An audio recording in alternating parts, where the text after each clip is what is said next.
everybody, it's Tommy and welcome back to my channel. Today we are doing something a little bit crazy, but so fun and so different, and I'm very excited to share this all with you guys.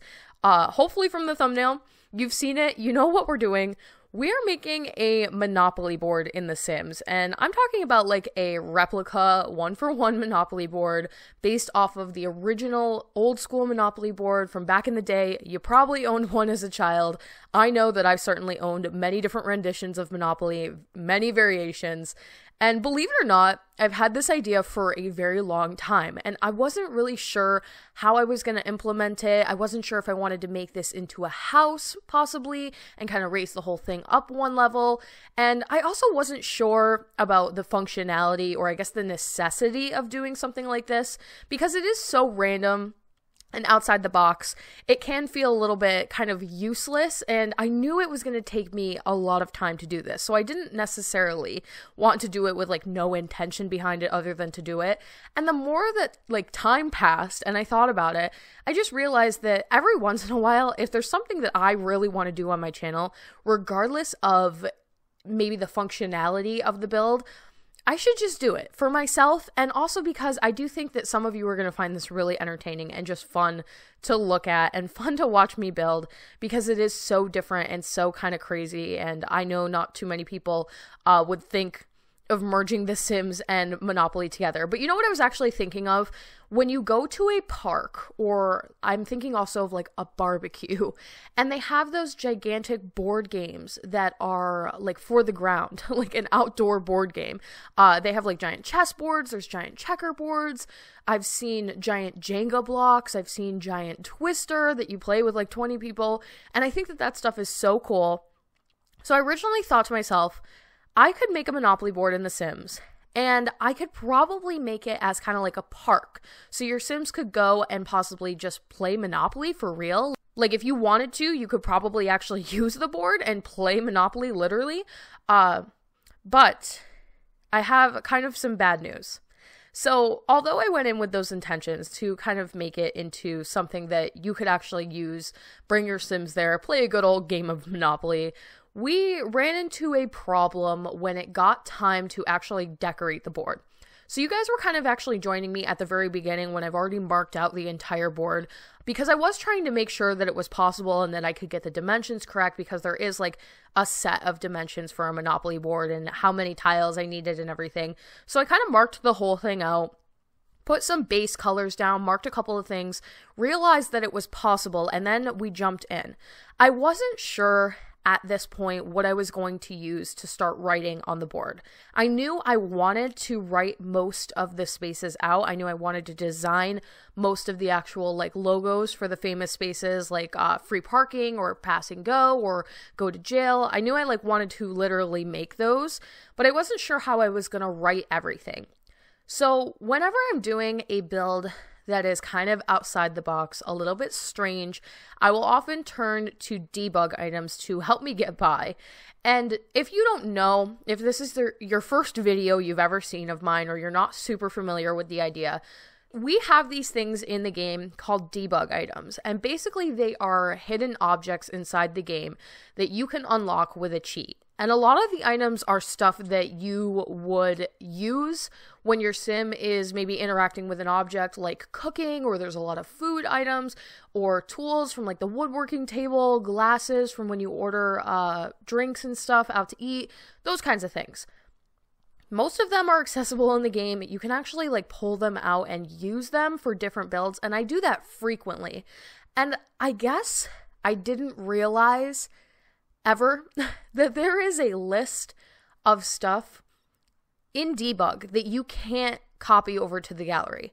So what that means is when I save this entire lot and I publicize it on the gallery for people to download, the debug items, certain ones that I've used, don't transfer over. Meaning if you download this off of the gallery, not everything's going to show up. And this build holds the record currently in the, I want to say, year and a half that I've been on YouTube and been doing builds and everything, all the craziest stuff I've ever done. My Avatar: The Last Airbender builds that took me literally weeks upon weeks to do. this one currently holds the new record for longest amount of time I've put into an individual build, with I think 12 hours of footage that I've cut down into 30 minutes, which is very long, but nonetheless, you guys get the picture. So there was a point of no return in this build where I had done a certain amount of tiles and then realized that the debug items were not going to transfer over to the gallery, and there was just no going back, you guys. There really wasn't. I would have had to start over from scratch, and it already previously took me about an hour to figure out what items I was going to use to actually write on the tiles. So what I'm saying is that I am going to put this on the gallery for download, but keep in mind that there are certain items that are probably not going to transfer, and you may have to replace it yourself, which I know does kind of defeat some of the purpose of doing this build. But what I will say is that it was actually kind of low-key relaxing for me to fill everything in and write everything out. So if you have patience like me, you could probably work on it slowly and get it back to what it was supposed to look like. And I'm so sorry, and I know some of you are going to be really bummed that you won't necessarily be able to download it exactly how it looks. I hope that at some point in the future they fix it so that all debug items can transfer through the gallery, and then hopefully you guys will all be able to download it and have it look exactly like it does at the final point in this build. But there was really, it just got to be too much, and I knew that I couldn't go back. I couldn't like mentally do it. So I'm hoping that it's going to be enough for you guys to just watch me go through the process of doing this entire Monopoly board. And like I said, if you want to download it, I will upload it to the gallery. You're going to get the dimensions, you're going to get all of the colors. There are certain spaces on the board that will transfer, such as like chance and community chest and the go to jail one and all of that kind of stuff. But if I've used plates, which is the majority of my build for the train stations and for the Monopoly like logo itself, I used plates. You are not going to get those items when you download it off the gallery, and I'm really sorry, but that is how it is. And like I said, hopefully they do fix that at some point so that you guys can get everything the way that it's supposed to look. And now I wonder, now that I know that there is a list of stuff that can't transfer over the gallery, how many builds have I done with debug items that didn't show up in other people's games exactly the way that I had originally done them, that I never even knew? Like, I guess you can't really transfer food items through the gallery, and one build of mine particularly comes to mind. I did a home that was shaped like a Bulbasaur from Pokemon, and on the back end of the house, as like the actual bulb, I used a giant hunk of lettuce, and I guess, it turns out, you can't really transfer food items over the gallery, so I wonder what that house looks like for other people when they downloaded it. Kind of annoying in my book. Kind of annoying, definitely. But, you know, it is what it is. And now I know, so hopefully I can stay away from that list when I do future builds. And I really, if I had known, I would have went about this build a little bit differently, but I didn't, so here we are. The Monopoly logo itself, just to actually like jump into the build. I broke the bad news. Let's jump into the build and talk about it a little bit. The Monopoly logo itself, it was super important to me that I got everything spaced out correctly, and that I did the font correctly, because if you'll notice, the Monopoly logo's O's are very, very round, and I wanted to make sure that I made it look very recognizable right off the bat. So for the rest of the board, what we're actually going to do, I individually marked every single tile with the correct amount of money that that tile costs according to the original board that was like first made. I was using that one for reference. So all of them are marked with the proper amounts of money. I saved myself the time and decided to not write out all of the individual like names of the plots. I was going to originally, but then when I realized there was a list of stuff that wasn't going to transfer over the gallery, I just thought, I'm already so far into this, why would I bother to like write all of the individual names out? So instead of doing that, we've got all the colors matched correctly. We've got the actual like money symbol and the proper amount of money for each board. But we, instead of writing out what each plot was going to be, I took this item that I think is supposed to be a floor vent that you would put in a pool, And it's the only item in the game that I could find, at least even after going through like all of Debug, that looks to be almost like a piece of paper that's been written on, or I guess you could say it looks like it could be writing of some sort. It was the only item in the game that was kind of like black lines on a floor. And I thought that that would be good enough to kind of make it look like somebody had written something there. So although they're not individually named, I think you guys get the idea. And I think having the money there and having the proper colors gives a good impression anyway. And it's cool because you could kind of like make your own names up if you wanted to. Like I said, if you want to download this, you could totally play a game of Monopoly with your Sims and make up your own plots. There's been so many different renditions of Monopoly 2 that I think that it's kind of cool that I didn't mark all of the names of the plots because there are so many different variations. You could use your favorite one.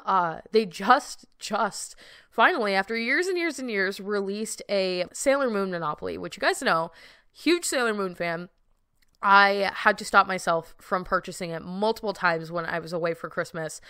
Just because, like, you're always trying to save money also. Like, you get Christmas time comes around and you get all this money and your first reaction is to spend it. And, like, obviously when I was younger, I would go and just blow all of it. Now that I'm an adult, whenever I get a large chunk of money, I'm like, wow, I could pay this off. Wow, I could pay for this. So, you know, old people stuff, but I had to stop myself from purchasing it, but I do plan to get it at some point. And I've had lots of different versions of Monopoly in my lifetime. I think my favorite version I ever had, I had one called Monopoly Electronic Banking Edition, and it switched the paper money system over to credit cards. So it was supposed to be kind of like a more modern version of Monopoly, which I thought was so cool, especially when I was young, like 10, 11, 13 years old, and I don't actually have any debit cards or credit cards of my own. So when you're playing, you get this, you get your own debit card and you get to use it, and it's really cool. And how it worked if you didn't have this particular version is that it came with this little box that kind of just looked like a giant calculator, and on both sides of it, there were slots where you could insert your card.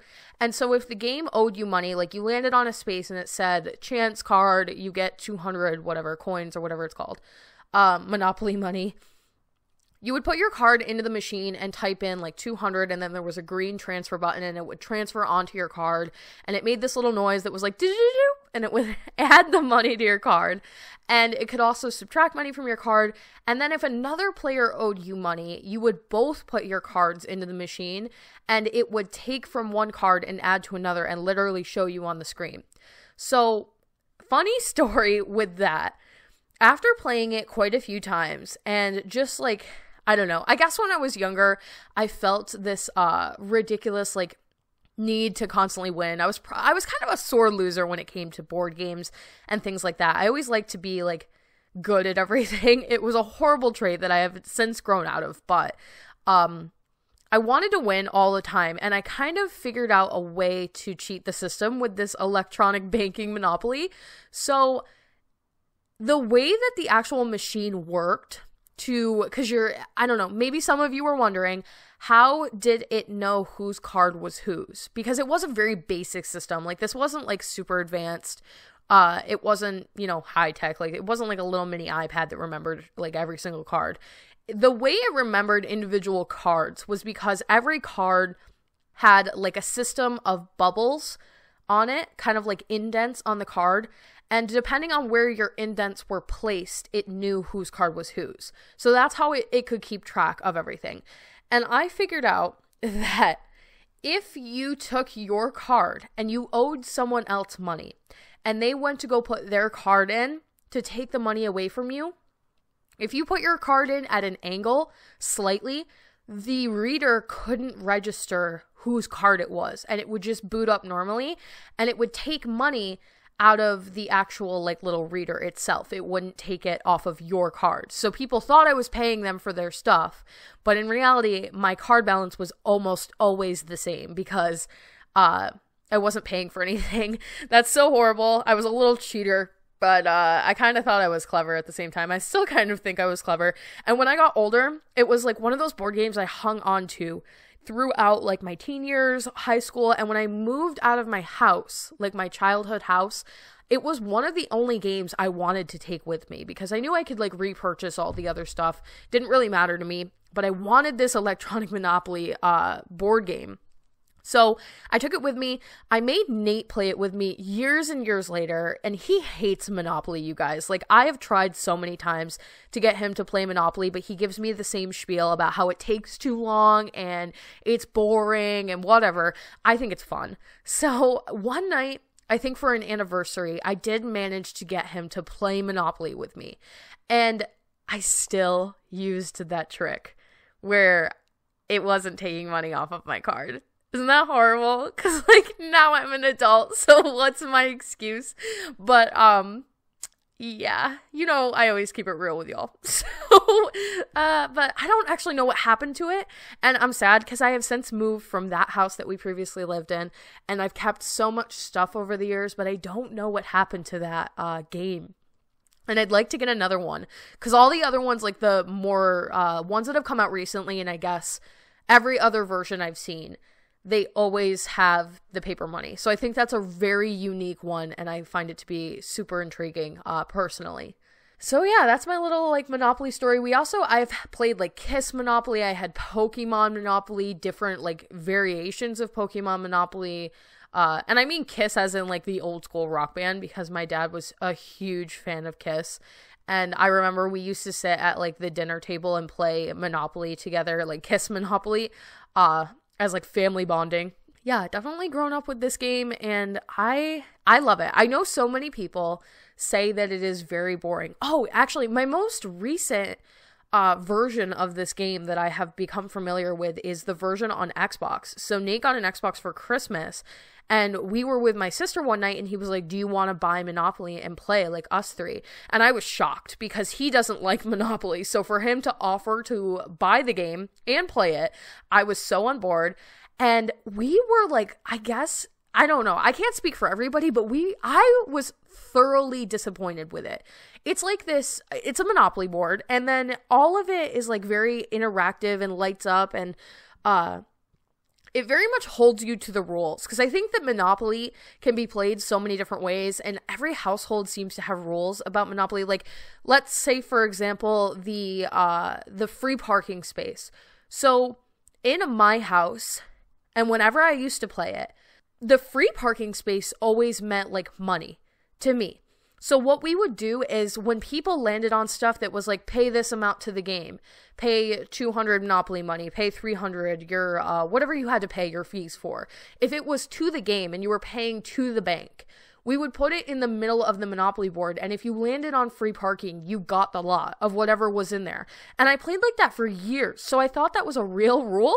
Come to find out, it's not. Like, did anybody else play like that? I don't know where my family and like all of my friends came up with that, but that's how we always played.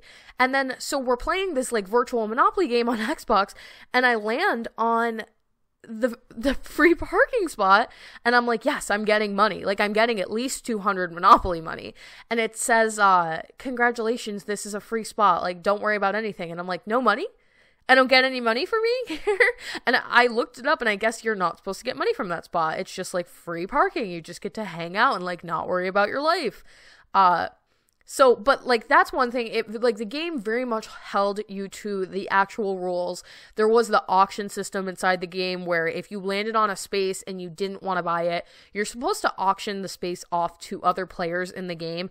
We never played like that. It was always, if you don't want to buy it, you don't have to, and just leave it for other people to land on. So it did make you do the auction system, which I thought was kind of weird, and I wish you could have turned it off. And then the other thing that was very strange about the game, and I don't know if I'm going to be able to explain this properly, but we were playing us three, and then we had one computer playing with us as well. And the game got us into a rhythm of landing on the same spaces over and over and over again. So when we started, we had all of these spaces, and we landed on them, so we bought them, and then we were the only ones landing on our own spaces because the game almost had like an algorithm, and it was set up to make the players roll the same dice over and over and over again. So I already bought these spaces hoping that other people are going to land on them, obviously, but I'm the only one landing on my own spaces because it's just like rolling through this algorithmic system of giving me the same dice rolls over and over again. And it was happening to all three of us. So nobody was making progress for like hours. Nobody was losing money. Nobody was getting like large chunks of money. Everybody was just staying very stagnant and nobody could like win the game. And the only way that it ended up ending was because first I got knocked out because of some different cards, because I guess my system was set up to land me on chess, community chess, and chance more frequently than it was for them. So I was getting a lot of cards that were asking me to pay for fines and things like that. So I ended up getting like knocked out pretty quickly. But then they were stuck just landing on their own spaces over and over again and not landing on anything else. And it was literally like this for hours, you guys, like hours. And finally it got to the point where we had been playing for probably 4.5 hours, which is a very long time to sit down and play any game, let alone Monopoly. And finally, my boyfriend just kind of forfeited, even though he could have played a little bit longer. My sister had more money and he just forfeited. It was so late at night. We were just like, whatever. So I was kind of mad about that. And then Nate and I played it again. We like went home. I talked him into it again and kind of the same thing happened. So I'm a little bit mad about that. Not gonna lie. And it was on sale when we purchased it. So I do wonder if that's why it was on sale. Cause we were not the only ones having that issue. So don't recommend the Xbox version of Monopoly. Just get a regular board game. Download this one, play it the normal good old classic way. Don't get all fancy with the video game versions. But I used to have it for iPad as well, and I never had an issue with it on iPad, so I'm not sure what they did programming wise to make that kind of craziness ensue. But so for like these extra spaces that require a little bit more artwork, I mostly used carpets, which is good news for you guys because it means that when you download this, you're going to be able to get those spaces to show up. It is debatable on whether or not these little gems that I'm using that come from Jungle Adventure are going to show up properly. I have a suspicion that they will not, because originally one of my ideas to make this process to go as quickly as possible, because I knew that this was an investment time-wise, but man, I had some ideas, before going in of how I was going to cut down on the time, and they didn't end up working out. But there's actually kind of this trick you can do where if you place something down and you really like the way that it looks and you have to copy it to another part of the board, or like another part of your build in general, you can actually enclose it in a room and then copy that room and move that room to another side of your build, and it'll mimic the exact same thing that you've done. But it won't obviously mimic everything if you have debug items in it that don't transfer. So I tried to write out the Monopoly M first, like perfectly. And my idea was that I was going to write it out and then copy and paste it onto every single space on the board, just to save myself time, obviously. And of course, to my dismay, I went and tried to copy and paste it, and it was not working. So that tells me that it is probably an item that doesn't transfer over the gallery, which would really be a bummer, because that's where I spent most of my time in this build.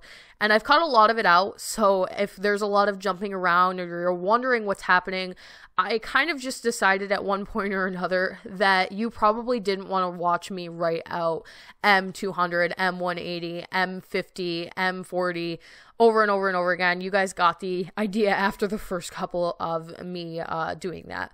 So I kind of skipped around after I did a couple of them, and then we're only really focusing on the different spaces that look different, such as the jail space or free parking, and yeah, so that's what we're doing. And free parking was actually my favorite space to do and decorate. It's supposed to be an old school car, which as a child, I didn't know for a long time. I had no idea what it even was at all, and only obviously as an adult did I realize it is supposed to be a old school vehicle. And I had a lot of fun trying to replicate it and make it look like the little space. And I think it's my favorite space on the board, period. Some of these spaces obviously look a lot closer to their original counterparts than others. The community chest one kind of bummed me out because there was so many details on it compared to some of the other spaces that it really was hard to replicate. Chance was easy because Chance was just a very curly question mark, and I knew I could get that, no problem. But community chest had so many different layers and different ways to go about it, so I just went for the most basic version I possibly could, and you can still kind of tell that it's supposed to be a chest with some kind of money on the inside, but does it look exactly like this space from the original board game? No, it does not, obviously. But I think some of the other spaces hit it a little bit better. The Waterworks and the Electric Works, or whatever it's called, spaces both look pretty close to their originals. And free parking as well. There was one other space that I had a really hard time with, but I guess we'll talk about it when we get over to that side of the board, and I'll tell you guys about why I went with what I went with. And I also, I guess, spacing was a huge thing for this entire build because, of course, when I went into it, I wanted to try and have everything lined up correctly and have everything, you know, like perfectly centered because I'm such a perfectionist. And it just got to the point where I knew I had to stop worrying about it so much. As long as I got the letters to look like what they were supposed to look like and read correctly and everything spelt right and is accurate, then I think that that is a good happy medium.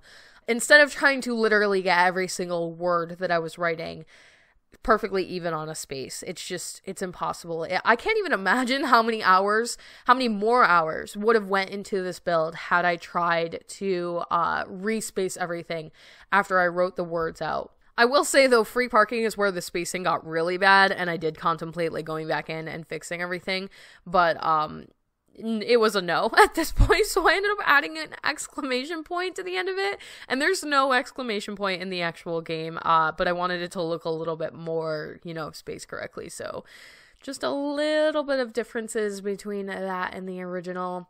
And like I said, when I was doing this, I knew at this point, at least in the build, that nobody was going to be able to download it and have it look exactly like how I was doing it. So part of me did feel a little bit like I'm not going to worry about every single detail because I know that nobody's going to be able to make it look like this. And if you do download it, you're going to have to do it yourself kind of a thing. So I was just like letting myself relax a little bit and not sweat the minor details. But for my own self, I still obviously wanted it to look really good, and I don't plan to get rid of it, and hopefully I can find a way to save it in a way that will save hopefully forever so that I never ever have to build this ever again. And if I wanted to use it by some like weird circumstance, I could. But yeah, for Waterworks, I went ahead and already wrote out all of the individual like words, and Waterworks is literally just a faucet, like a, you know, a little, you turn the water on, faucet.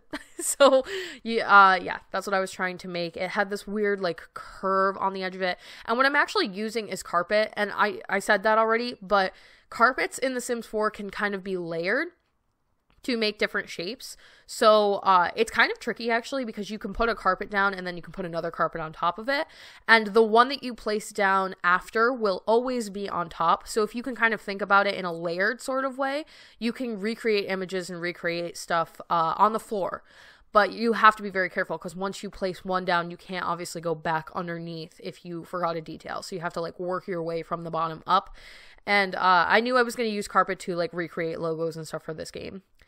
And then luxury tax, we actually have a ring, is the version I was looking at. And I know that's changed a little bit in certain ones, but it was definitely a ring. And I'm using the round pieces from Get Famous that you make like kind of these beautiful mosaic, glorious, I'm trying to think of more words, pieces on the floor for like mansions and stuff like that.